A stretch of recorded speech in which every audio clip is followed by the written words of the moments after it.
상담을 받으러 온 남주 씨에게 건넨 제 첫 마디는 이거였습니다. 집에서 나오세요. 집에 대한 지원도 끊으세요. 그건 가족이 아닙니다.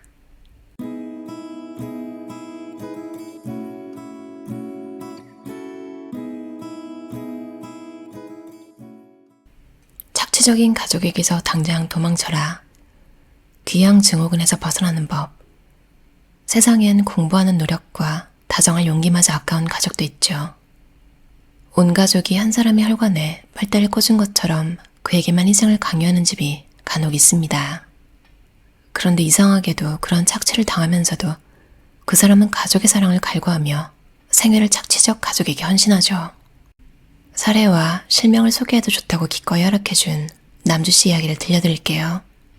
41세 남주씨는 이남 1녀 중 둘째 아들인데 남주씨 어머니에게 자식은 오로지 큰아들 뿐이었습니다. 큰아들에게만 상다리가 부러지도록 상을 차리고 큰아들 방에만 에어컨을 놓아주는 편애의 극치였죠. 남주씨와 여동생은 그 외 2인이었을 뿐이고요. 남주씨는 성실하고 헌신적이며 공부도 잘했지만 어머니는 오로지 형의 대학 입시에만 몰두했습니다. 결국 형은 사수 끝에도 원하는 대학에는 진학하지 못했고 남주씨는 형보다 일찍 서울 소재 대학을 입학하고 좋은 성적으로 형보다 먼저 졸업했어요. 어머니는 형이 졸업해서 돈을 벌 때까지 먼저 취직한 남주씨에게 학비를 대려고 했어요. 부모에게 인정받는 것이 너무나 간절했던 남주씨는 형이 졸업할 때까지 6년 동안 형의 학비를 대고 그 후에도 3년간 취업 준비를 하는 둥 마는 동안은 형 대신 집안 경조사 비용을 감당했어요. 아버지는 늘 지방에서 일하며 자식이 셋인지 넷인지도 헷갈리시는 분이었고 동생은 독립한다며 일찌감치 집을 나갔죠. 그렇게 13년째 형의 생활비를 대고 있던 남주씨는 형이 결혼을 하지 않았다는 이유로 9년 사귄 여자친구와의 결혼을 허락받지 못하고 있었어요. 상담을 받으러 온 남주씨에게 건넨 제 첫 마디는 이거였습니다. 집에서 나오세요. 집에 대한 지원도 끊으세요. 그건 가족이 아닙니다. 저는 아주 모진 사람일지도 모릅니다. 다만 분명한 건 이 어머니와 형 그리고 아버지가 몹시 착취적인 사람이라는 겁니다. 어머니는 남주씨를 형의 인생을 위한 숙주로 삼고 있고 형은 동생의 희생을 당연한 것으로 여기고 아버지는 이를 방관했으니 이 세 사람 모두 공범입니다. 이런 착취는 심리적, 실질적 학대죠. 둘째에게 일부러 인정받으려는 욕구를 자극해 늘 자신은 부족하다고 자책하게 만들고 가족을 위해 노력하는 것이 당연하며 그것이 가장 의미 있는 일이라고 교묘하게 속이고 희생을 강요한 겁니다. 이상하게도 이런 착취를 당했던 사람들은 심각한 죄책감을 느끼고 반대로 착취자들은 아주 뻔뻔합니다. 12회기 상담 후 남주씨는 어머니께 매달 30만 원의 용돈만 드리기로 하고 독립을 했고 얼마 전 부모님 없는 결혼식을 올렸습니다. 형은 그 결혼식에 얼굴도 비추지 않았고 문자로 욕설과 모욕적인 말들을 퍼부었더군요. 그래도 나오길 정말 잘했습니다. 남주씨는 독립할 때 무척 힘들어했어요. 죄책감 때문이었죠. 스톡홀름 증후군처럼 인생의 가해자들 편을 들고 연민을 느끼고 있었어요. 남주씨와 같은 경우를 귀양 증후군이라고 합니다. 자신에게 상처를 주는 착취적인 관계를 반복한다면 귀양 증후군이란 일종의 트라우마입니다. 어린 시절 부모는 너무나 크고 중요한 존재죠. 이러한 부모에게 무시당하고 비난받고 일찍 부모화되어 착취에 노출되었던 사람은 열심히 노력하면서도 자신을 그런 푸대접을 받기에 합당한 존재라고 정의해버려요. 부모는 내가 처음으로 관계를 맺은 대상이자 1순위였기 때문에 부모처럼 나를 비난하고 무시하는 사람을 만나면 그것이 잘못되었음을 알면서도 나도 모르게 그를 가깝고 중요한 사람으로 곁에 두게 되고요. 어려서부터 그런 말과 상황에 익숙해졌기 때문이에요. 특히 어린 시절에는 부모가 폭력적이고 날마다 다투어도 심지어 나를 돌봐주지 않고 험하게 대해도 그것을 어떻게든 받아들이고 적응하려 합니다. 그러면서 나를 사랑해서 나를 올바르게 키우려고 때리는 거야. 내가 잘하면 나를 사랑해줄 거야. 내가 말을 안 들어서 엄마 아빠가 싸우는구나 하고 자신을 채찍질하면서 부모가 나를 사랑해주기를 목 놓아 기다리죠. 잘못하면 이 관계가 연인 관계와 부부 관계에서도 반복될 수 있어요. 분명 머리로는 난 절대 그렇게 안 살 거야 라고 생각하지만 착취적인 연애를 반복하고 나를 올가매는 관계에서 쉽게 벗어나지 못합니다.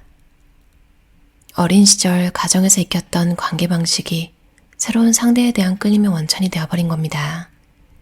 관계 맺은 방식이 내가 태어나고 자란 어린 시절의 집, 고향으로 돌아가는 귀향의 패턴을 반복한다고 하여 귀향 증후군인 거죠.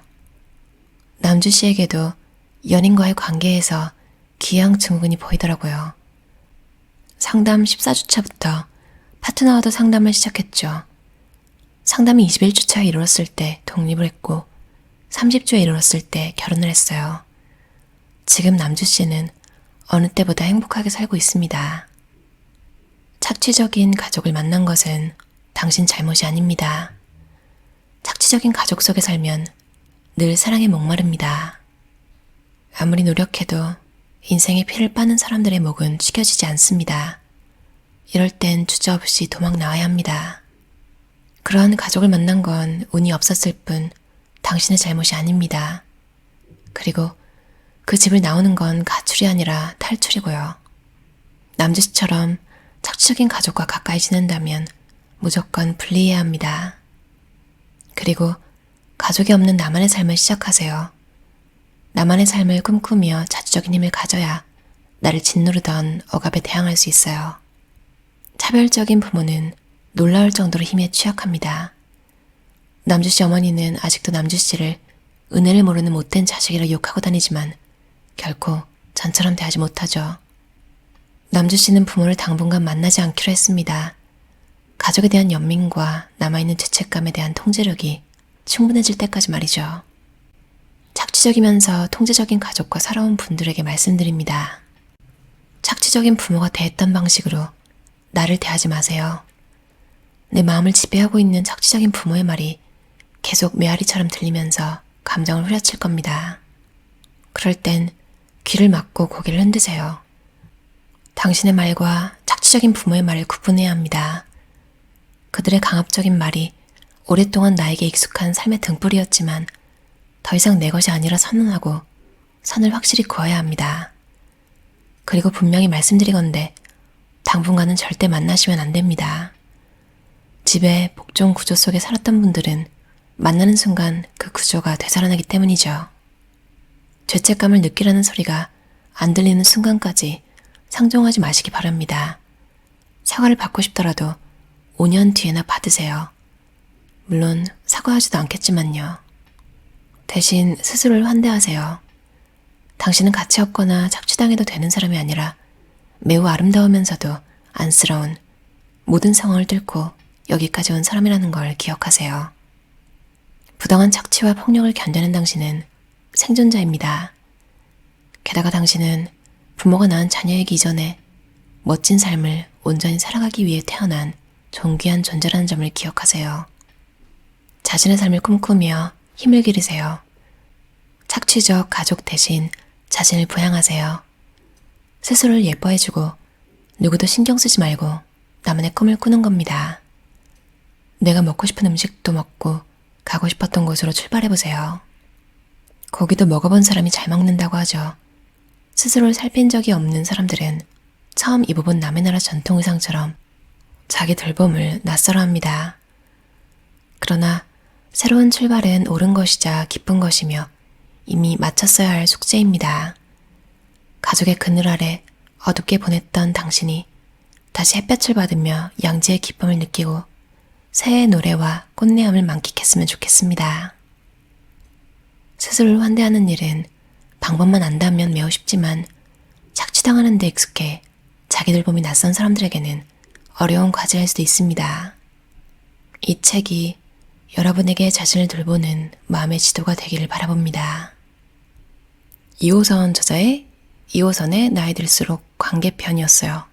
요즘 엄청 핫하신 분이죠. 저도 유튜브에 클립으로 몇 개 많이 봤었는데 너무너무 시원하고 되게 어른이다 이런 느낌이 되게 많이 들었어요. 이 챕터를 읽으면서 저는 이 정도까지는 아닌데, 아니다. 그러니까 뭐랄까요. 막 가족을 막 꾸준히 막 이분처럼 14년째 생활비를 대고 이런 건 아니지만, 그렇게 좋은 기억이 없긴 해요, 저도. 그리고, 뭐랄까요. 뻔뻔하다? 그러니까 아주 뻔뻔하지 않은 것도 애매해요. 뭔가 이렇게 착취적이라는 게, 어쩌면 저도 그럴 수도 있겠죠. 이상하게 진짜 연민을 느낀다 이런 내용 있잖아요.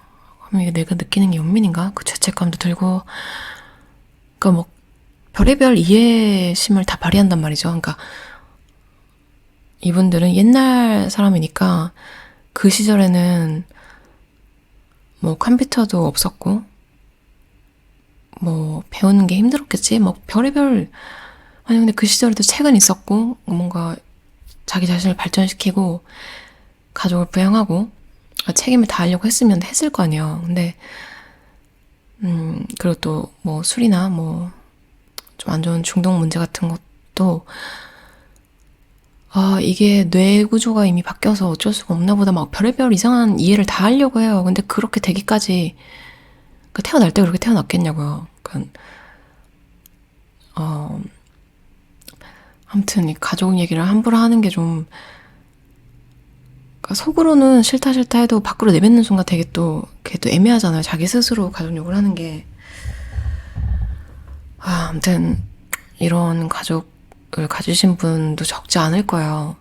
근데 이 챕터에서 진짜 좋았던 게 스스로를 환대하라는 게 되게 좋았어요. 그리고 태어난 이유가 우리가 원해서 태어난 거 아니잖아요. 착취적 가족 대신 자신을 부양하세요. 그리고 스스로 예뻐해주고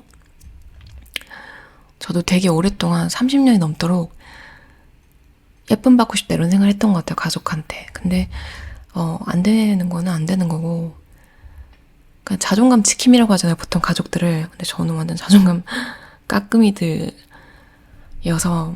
오히려 가족이랑 멀어지고 자신감이 생기고 사회성도 더 좋아졌던 것 같아요. 아니 속은 모르죠. 근데 일단 겉으로는 좀 사회적으로 문제가 없는 이런 흉내를 낼 수 있게 된 것 같아요. 착취적인 부모의 말이 계속 메아리처럼 들리면서 감정을 후려칠 겁니다. 별소리를 다 들었던 것 같아요. 그냥 어렸을 때부터 좀 예민했을지도 모르겠어요. 저는 이상하게 그냥 좀 저만의 공간이 있는 게 좋고 그랬는데 부모님이 재혼을 하셔가지고 새 언니랑 되게 좁은 방에 같이 있었어야 된단 말이에요. 그러니까 저는 벽을 향해서 얼굴을 보고 이렇게 등을 돌리고 잤어요. 그냥 그게 편하니까. 모르겠어요. 심리적으로 싫어서 그랬을 수 있고 모르죠. 그냥 어린 마음에 그게 편하니까 그러지 않는데 그 새어머니가 엄청나게 그거에 대해서 차갑고 냉정하고 아니 그 10살도 안 된 애한테 차갑고 냉정하고 정 떨어지는 성격이라고 그런 얘기를 한두 번도 아니고 그냥 계속 그렇게 듣고서 알아서 근데 뭐 안 고쳐져요. 근데 그냥 그게 편해. 그게 그나마 내 안전 기진 거예요. 벽을 보고 자는 게 그런 기억이 나요. 별것도 아닌 걸로 그냥 항상 산만하다 욕도 엄청나게 먹고 그럼 지금 생각하면 어렸을 때 산만하면 좀 병원을 데려가지. 근데 이건 뭐 옛날 부모님들은 그런 거 잘 몰랐으니까 뭐 이런 건 이해한다고 쳐도 그냥 이게 부모화 된다고 하잖아요. 그러니까 어린이를 어린이로 안 보는 환경에서 자라면 그냥 자동으로 자기 스스로 어른처럼 사는 거예요. 애어른 같다는 소리 엄청 많이 들었었고 근데 뭐 그렇다고 뭐 철이 빨리 들고 그러냐? 아니에요. 그냥 그렇게 된 거예요. 그냥 그런 칙을 하니까 속은 어린이인 거 똑같고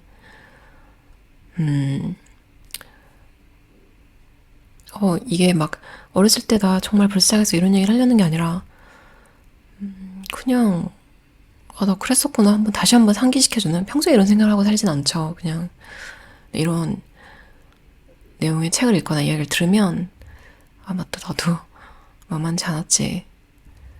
저는 원래 성격도 그럴 수 있겠죠. 별로 과거를 생각하면서 미화하고 이런 거 별로 안 좋아하거든요. 좋았던 기억을 떠올리고. 봤던 영화 이런 것도 저는 다시 잘 안 봐요. 그게 왜 그런지 잘 모르겠어요. 그냥 성격일 수도 있고. 특히 어렸을 때 그 차일드후드, 그러니까 어린 시절에 대해서 별로 좋은 기억이 없기 때문에 굳이 막 그때로 돌아가고 싶다 이런 생각이 전혀 안 들고,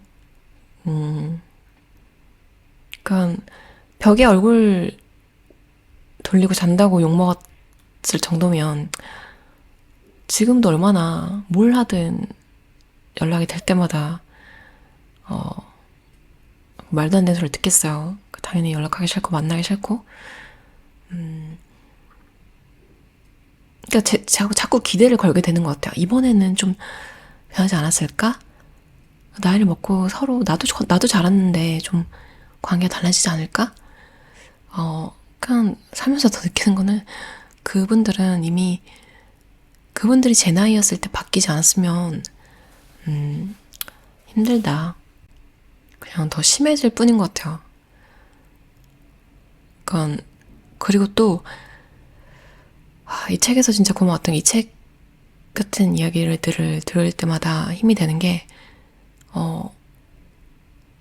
죄책감 느낄 필요 없다. 그 사람들 부양하려고 태어난 거 아니잖아요. 자녀로서. 내가 뭐 선택해서 그러니까 무슨 태어나시겠습니까? 태어나시면 부모님을 부양해야 합니다. 나중에. 그 조건을 지키면 태어날 수 있습니다. 뭐 이런 계약이 있는데 내가 그걸 그래요. 저는 꼭 태어나고 싶어요. 나중에 꼭 부양할게요. 이렇게 해서 예스 버튼을 눌러가지고 태어난 게 아니잖아요. 아니 진짜 저는 진짜 그 소울이라는 그 애니메이션 있잖아요. 픽사 거. 좀 저는 진짜 제가 진짜 암울하구나 어둡구나 이렇게 느끼는 게 항상 그 영혼 하나가 안 태어나려고 하는 게 있잖아요. 제가 아주 정확하게 기억하는지는 잘 모르겠어요, 솔직히. 근데 저는 그 안 태어나려고 하는 게 너무너무 똑똑해 보이는 거예요. 나 안 태어나고 싶다 이런 생각을 그 애니메이션, 그 감동적인 애니메이션을 보면서 저는 그런 생각을 했던 것 같아요. 그래서 가끔 그 생각하면 나도 좀 뭔가 좀 이상하구나. 아니야. 근데 내가 나를 이상하다 생각하면 저랑 비슷한 생각을 하신 분을 제가 이상하다고 하는 게 되잖아요. 이상하다고 하지 않을게요. 그냥 이런 생각을 할 수도 있다. 그리고 사람은 태어나면서부터 이미 그냥 몫을 다 했다. 특히 어렸을 때 그냥 보기만 해도 귀엽다고 하잖아요. 그때 이미 태어난 값은 다 했다. 뭐 이런 얘기를 좋은 어른들이 하는 얘기를 들었어요. 그런 게 모든 아이들에게 적용이 된다고 생각하고, 혹시 집에서 나쁜 말, 후려치는 말, 여러분에게 막 죄책감을 심어주려고 하는 말, 그런 거에 휘둘리지 않으셨으면 좋겠고, 예전에 You Live Only Once라고 YOLO 이렇게 막 되게 유행했잖아요. 근데 그게 진짜 맞거든요. 진짜 인생이 한 번뿐이고 다들 행복하게 사셨으면 좋겠어요. 들어주셔서 감사합니다. 편안한 저녁 시간 보내세요.